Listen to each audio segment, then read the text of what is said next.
आइए दोस्तों, आज आपको दिखाते हैं सिटी पैलेस ऑफ उदयपुर, यानी कि राजमहल उदयपुर। इन तोपों की सलामी के बाद आइए प्रवेश करते हैं इस द्वार से। जो फ्रंट गेट है बहुत बड़ा है और ये प्रांगण है और ये आप हाथियों की देख रहे हैं। दरअसल यहाँ की एक ट्रेडिशन होती थी कि यहाँ पर हाथियों की लड़ाई होती थी और जो हाथी दूसरे हाथी की पीठ लगा देता था दीवार पर, वो जीत जाता था। और ये है वो प्रांगण, ये है वो वरांडा, ये है वो आंगन जहाँ पर ये सारी क्रीड़ा होती थी और लोग यहाँ पर आते थे। ये देखिए, ये हाथी कितना इम्पोर्टेंट है, ये इससे साबित हो जाता है कि महल के प्रवेश द्वार पर हाथी लगा हुआ है। ये एक्चुअली इस समय आप अगर देखेंगे कि वहाँ पर ये एक रेस्टोरेंट खुला हुआ है, पीछे भी फास्ट फूड काउंटर्स वगैरह हैं। ये इसलिए कि आप लोग जब ऐसे महल को देखेंगे तो आप थकेंगे। बहुत बड़ा महल है ये, राजस्थान का सबसे बड़ा महल है। दरअसल ये पीछे देखते हैं, वो पिछला पोर्शन जो है वो दिखाते नहीं है। सिर्फ ऑलमोस्ट 40% ये महल हमें दिखाया जाएगा, जिसकी टिकट 400 रुपये है। और अगर आपने बाहर बाहर से देखना है तो 50 रुपये सिर्फ घूमने का। ये आप ज़रा गाइड की बात ठीक है। तो जब सूरज भगवान नहीं दिखता है ना भैया, तो राजा जी ने क्या किया, तो नकली सूरज है ना, एक बनाया जनता के लिए, सालों ऊपर बना। जी हाँ, आपने सही सुना कि ये नकली सूरज बनाया था क्योंकि जनता जो है सूर्य को देखकर भोजन कर सके। क्योंकि ये मेवाड़ की ट्रेडिशन रही है, राजाओं की ट्रेडिशन रही है कि सूर्य नमस्कार करने के बाद, सूर्य की आराधना करने के बाद ही खाना खाया जाता है। तो आइए, ये अब हम चलते हैं महल के भीतर। ये है हिस्ट्री, टोटल हिस्ट्री एक एक राणा की। सिसोदिया वंश राजस्थान की शान रहा है। आपने बहुत नाम सुने होंगे, महाराणा प्रताप, राणा सांगा और मेवाड़ के राजाओं का मुगलों के विरुद्ध जो संघर्ष रहा है। अभी चेतक महाराणा प्रताप को लेकर बाहर निकलता है, इसका पेड़ कटा हुआ है। केवल राजाओं का नहीं बल्कि चेतक का भी और हाथियों का भी जो वैलर है वो यहाँ पर रिकॉर्डेड है। इस महल को 16वीं शताब्दी में राजा महाराणा उदय सिंह जी, जिन्हें महाराणा उदय सिंह टू भी कहा जाता है, उन्होंने बनाया था। ये देखिए महाराणा जी की प्रतिमा, महाराणा प्रताप की। और ये चेतक कितना इम्पोर्टेंट है यहाँ से समझ आता है इनके इतिहास में और राजपूतों की शान में। और ये है हथियार, ये हथियारों का म्यूज़ियम है, ये वेशभूषा का म्यूज़ियम है, ये वॉरफेयर का म्यूज़ियम है। इस पार्ट में सारा वो सब दिखाया गया है। क्या क्या पहनते थे, लोहे की ड्रेसेस पहनकर लड़ाई की जाती थी। आप समझ सकते हैं कि कितना मुश्किल होता होगा ये सब पहनकर राजस्थान में लड़ाई करना, वैसी गर्मी में। लेकिन यही एक वैलर है जिसके लिए राजपूत जाने जाते हैं, जो मेवाड़ के राजा जाने जाते हैं कि उन्होंने कभी हार नहीं मानी, कभी झुके नहीं। ये हथियार, हर तरह के हथियारों का सूर्य बनाया हुआ है। बंदूकें हैं, तलवारें हैं, हर तरह की चीज़, उसकी डिस्क्रिप्शन। मैं आपको सही बताता हूँ, एक दिन में भी आप ये पूरा महल नहीं देख सकते हैं। और उस पूरे महल से मेरा तात्पर्य सिर्फ 40% का महल है जो हमें दिखाते हैं, जो म्यूज़ियम के थ्रू दिखाते हैं, जो उसके आसपास का प्रांगण दिखाते हैं, जो उसकी बाहर। इसमें आगे बहुत कुछ देखने को मिलेगा। ये हम ऑलमोस्ट अभी ग्राउंड फ्लोर पर हैं, फिर फर्स्ट फ्लोर, फिर सेकेंड फ्लोर, ये पूरा का पूरा महल देखा जाएगा। पर ये अभी मैं आपको हथियारों की तस्वीरें दिखाता हूँ, किस किस तरह के हथियारों का जखीरा रखते थे और कैसे कैसे हथियार प्रयोग में लाते थे लड़ाइयों के लिए। बिना ही बात के ये मुगलों की नाक में दम नहीं कर रखे थे। 90 साल तक इनका जो संघर्ष ऐसा चला कि पूरे के पूरे भारत को चाहे मुगलों ने अपने भीतर कर लिया था कि मेवाड़ की शान, उदयपुर की शान पर कभी आँच नहीं आई। महाराणा प्रताप ने अपने पुत्र को भी यही कहा था कि कभी भी मुगलों के आगे सर नहीं झुकाना। और सही मायने में ये सच हुआ है। आइए पहले महल देखते हैं, इसके बाद इसके बारे में हिस्ट्री की बात थोड़ी और करेंगे। ये देखिए कितना खूबसूरत आर्टिफैक्ट है, किस तरह की यहाँ प्रतिमाएं हैं। इवन इनके जो पैसेजेस हैं वो बहुत सुंदर हैं, बहुत खूबसूरत हैं। ये देखिए कितनी मिनिएचर पेंटिंग्स कितनी अच्छी हैं। ये प्रांगण कितना अच्छा है। ये बीच का जो यहाँ से आप पूरी की पूरी उनकी तस्वीरें, उनकी हिस्ट्री और वो सब कुछ बताई गई है। महल जिसमें दरबारे खास कहा जाता था वो दिखाया था आपको मैंने अभी। अब ये देखिए आगे उसके ऊपर से ये सारी की सारी जो तस्वीरें हैं, इस हिस्ट्री जो इनकी आपस में रही है उसकी सारी डिटेल्स बताई गई हैं। पूरी की पूरी पेंटिंग्स की एग्जीबिशन यहाँ पर है और बहुत खूबसूरत महल है। अब मैं आता हूँ महाराणा प्रताप पर। महाराणा प्रताप बाकी राजपूत राजाओं के साथ भी बात करते थे और उनके बीच में, उनके आपस में पत्र व्यवहार होता था। इस महल में ऐसे ही पत्र व्यवहार का ये ब्यौरा दिया है, ये ज़रा पढ़िएगा। काफ़ी राजपूत राजा अकबर के आगे झुक गए थे, लेकिन बीकानेर के राजा पृथ्वीराज राठौर को अब भी उम्मीद थी महाराणा प्रताप से। तो उन्होंने पत्र में लिखा कि क्या मैं ये समझूं कि आप भी झुकेंगे?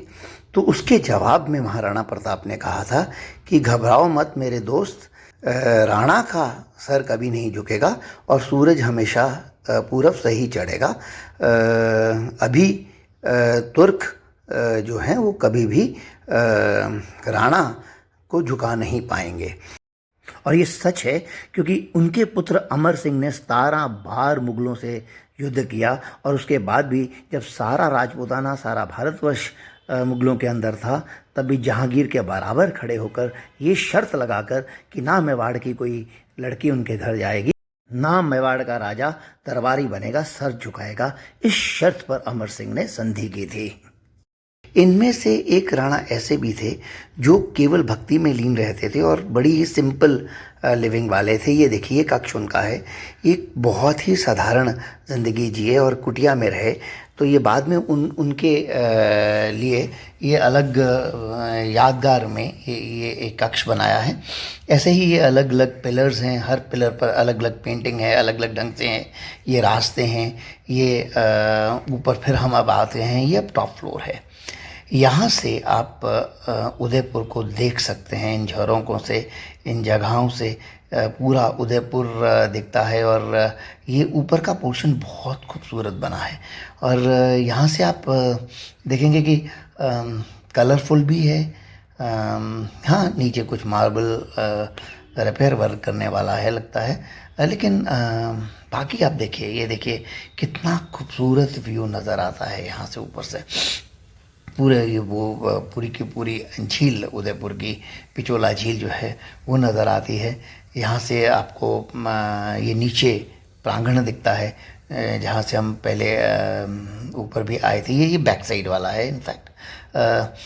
ये देखिए, ये अलग अलग पिलर्स, उसके अलग अलग शेड्स, हर एक पिलर में अलग नक्काशी हुई है। और ये मार्बल पर नक्काशी कितनी मुश्किल होती है आप सब जानते हैं, पर ये सब पूरा का पूरा मार्बल पर बना है। ये पूरा ये देखिए, ये सब नक्काशी हुई है। कितना खूबसूरत महल है। ये इनकी कर्व्स, इनके आर्चेस, ये सब कितने खूबसूरत बनाए हैं। और ये पिचोला झील, ये उदयपुर, और ये झरोके से मैंने कोशिश की थी उसे खींचने की। ये राजाओं की कुर्सी, ये अलग अलग उनकी डिस्क्रिप्शंस, उनके फेवरेट घोड़े हैं उनके बारे में। ये महल, रंग महल पूरा का पूरा नज़र आता है। ये तस्वीरें जो दिखाती हैं महल के अलग अलग रूप, कितना कलरफुल है, कितना सुंदर है। और जब ये जगमगाता होगा, जब यहाँ पर महफिलें जमती होंगी, तो आप समझ सकते हैं कि कितना खूबसूरत नज़ारा होता होगा। ये सचमुच में ही बहुत खूबसूरत महल है। और ये उदयपुर, दूर तक उदयपुर नज़र आता है यहाँ से। एक राजा और प्रजा के लिए इससे बड़ी बात क्या होगी कि प्रजा अपने राजा को बड़े मान से देखे और राजा अपनी प्रजा को बड़े लगाव से देख सके। ये सब इस महल की खासियत है। हाँ, उस फोटोग्राफी के लिए बहुत ही प्यारी जगह है ये। इस महल के एग्जीबिशंस अलग अलग हैं, कहीं मिनिएचर पेंटिंग्स के अलग हैं, बड़ी पेंटिंग्स के अलग हैं, सब बहुत कलरफुल है। मैं आपको फिर कहना चाहूँगा, कभी भी आप ये मत सोचिए कि आप सिटी पैलेस को 1 घंटे 1.5 घंटे में देख पाएंगे। ये कितना खूबसूरत है, ये देखिए। इसे ही देखना, इसकी एक एक चीज़ को देखना, इनकी मिनिएचर्स पेंटिंग्स को देखना, ये कार्विंग्स को, स्टोन कार्विंग को देखना, ये इसकी कलर्स को देखना, एक एक चीज़ को देखने के लिए घंटों लग जाएंगे। इतना खूबसूरत है ये अंदर से। महल आपने बहुत देखे होंगे, लेकिन इतना डिटेल वर्क किसी महल में होना ये अचंभे की बात है। देखिए, कोई छोटा महल हो ना तो करना आसान है, लेकिन इतने बड़े महल में इतना सब कुछ कर देना, इतना सब कुछ बना लेना, ये मेवाड़ डायनेस्टी की, ये राणा डायनेस्टी की, ये सिसोदिया डायनेस्टी की प्राप्ति है। और ये 1971 तक यहीं पर रहे हैं। और ये उनके सारे राजाओं के ब्यौरे दिए हुए हैं। ये नीचे से, ये ऊपर से, क्या खूबसूरत दृश्य है। ये है जल महल। आजकल ये ताज ग्रुप ऑफ होटल्स के अंदर आता है और इसलिए एक तरह से प्राइवेट मैनेजमेंट में है। इसके बारे में बाद में बात करते हैं। लेकिन आप अभी ये देखिए कितना खूबसूरत कलरफुल जगहें हैं। ये फ्लोर अलग अलग कक्ष बने हुए हैं। यहाँ आप उनके ओरिजिनल झूले, उनकी ओरिजिनल सीट्स, जहाँ वो बैठते थे, जहाँ भक्ति करते थे, जहाँ पर अपना समय बिताते थे, वो सारी जगहें, ये देखिए राजा की कुर्सी, ऐसे ही ये सब ओरिजिनल पड़े हैं। ये दरबारे खास की जगह जो यहाँ जब ऊपर से, और ये दरबारे आम के लिए राजा दोनों तरफ से बातचीत कर सकता था। और ये हैं सीढ़ियाँ। इनसे एक चीज़ का अंदाज़ा लगाया जा सकता है कि राणा परिवार के महाराजा जो थे वो तकरीबन छोटी हाइट के थे, क्योंकि हम सबको थोड़ा सा झुककर इनमें जाना पड़ता है। ये देखिए सूरज, ये है इनका, क्योंकि सूर्यवंशी थे तो ये इनका पूजा इसके किए बिना ये खाना नहीं खाते थे। तो यहाँ परिवार बैठकर पहले पूजा करता था और उसके बाद भोजन शुरू किया जाता था। वो पहले भी मैंने आपको बताया है कि प्रजा के लिए आर्टिफिशियल सूरज बाहर जो लगाया है। और ये देखिए, ये अलग अलग खूबसूरत जगहें जो राजाओं की होती थी, वो सब उनके साथ में डिस्क्रिप्शंस दिया हुआ है। मैं एक एक चीज़ को बता नहीं पाऊँगा क्योंकि उतना समय नहीं है। ये देखिए, ये भी वही जहाँ से राजा दरबारे आम के लिए संबोधन करता था, ये सीट वहाँ पर बैठते थे। और नीचे दरबारे खास के लिए ये था, दरबारे आम के लिए बाहर था। और ये देखिए, ये अंदर अगेन अलग अलग तस्वीरें, अलग अलग एग्जीबिशंस की जगहें, अलग अलग कक्ष, हर जो इनके इतिहास की गवाही देता था। अब चलते हैं, ये भोजनालय समझ लीजिए, यहाँ बैठकर सब इकट्ठा खाना खाते थे। तो ये यहाँ मीटिंग्स होती थी, जो प्राइवेट मीटिंग्स होती थी, यहाँ भोजन भी कर लेते थे। वो आपने पंखा देखा था। ये पूजा, ये मंदिर इनके अंदर जो बने हुए थे, तकरीबन हर इष्ट, हर देवता की का तस्वीर है यहाँ पर। और ये पुराने ही पंखे हैं और उनके बारे में डिस्क्रिप्शन भी दी हुई हैं कि कौन सी चीज़ कब कहाँ कैसे कैसे आई हुई है। ये देखिए, ये वस्त्र, ये उनका जहाँ इसमें वस्त्र रखते थे, ये अब जनानागृह आ गए हैं। हम जो वहाँ देख रहे हैं कि बेसिकली रानियाँ कहाँ तैयार होती थी, ये सारा वो कक्ष जो था वो रानी कक्ष का था, जहाँ बैठकर खाने वाला भी बात थी वो भी उनका था। और ये है मिनिएचर्स, 3 स्टेजेस में ये महल बने हैं और उनकी वो डिस्क्रिप्शंस डिटेल में दी हुई है। ये भी देखने योग्य है। ऑफ कोर्स बैठकर सारा सुनना समझना पड़ता है। अब आते हैं हम स्कल्पचर्स की ओर। बहुत बहुत मूर्तियां हैं, बहुत सुंदर स्कल्पचर्स हैं, बहुत नक्काशी, बहुत एक एक को दिखाने लगा तो बहुत समय लगेगा। तो और फिर आपको उदयपुर जाने का चाम भी तो रहना चाहिए, तो इसलिए मैं आपको सिर्फ एक नज़र दौड़वा रहा हूँ इन पर इसे भी देखकर मज़ा आ जाता है। बहुत खूबसूरत स्कल्पचर्स हैं ये।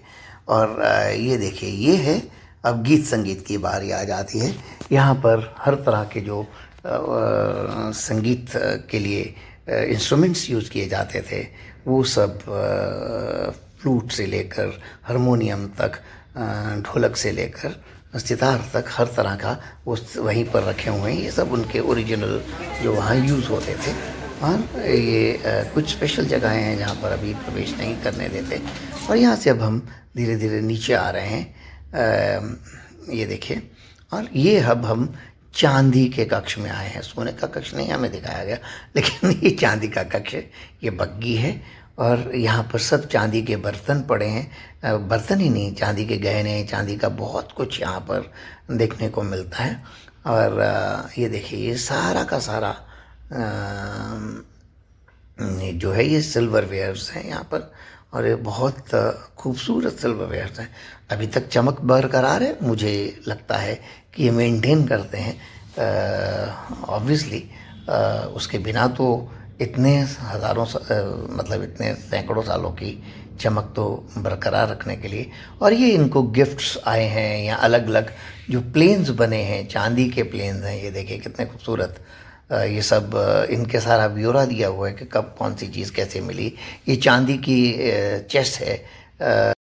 और आइए चौसर के लिए, चौसर की बिसात भी बिछी हुई है। अब आ जाते हैं हम नीचे।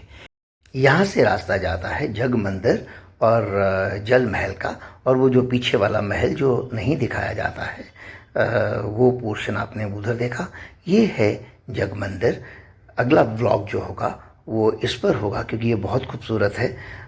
जल महल में हम नहीं देख पाए क्योंकि उसके लिए ताज की बुकिंग करवानी पड़नी थी। समय भी नहीं था और इतना खर्चा करने का मन भी नहीं था। ये है जो बाहर का जो बैक साइड है महल की, जो झील के साथ लगती है।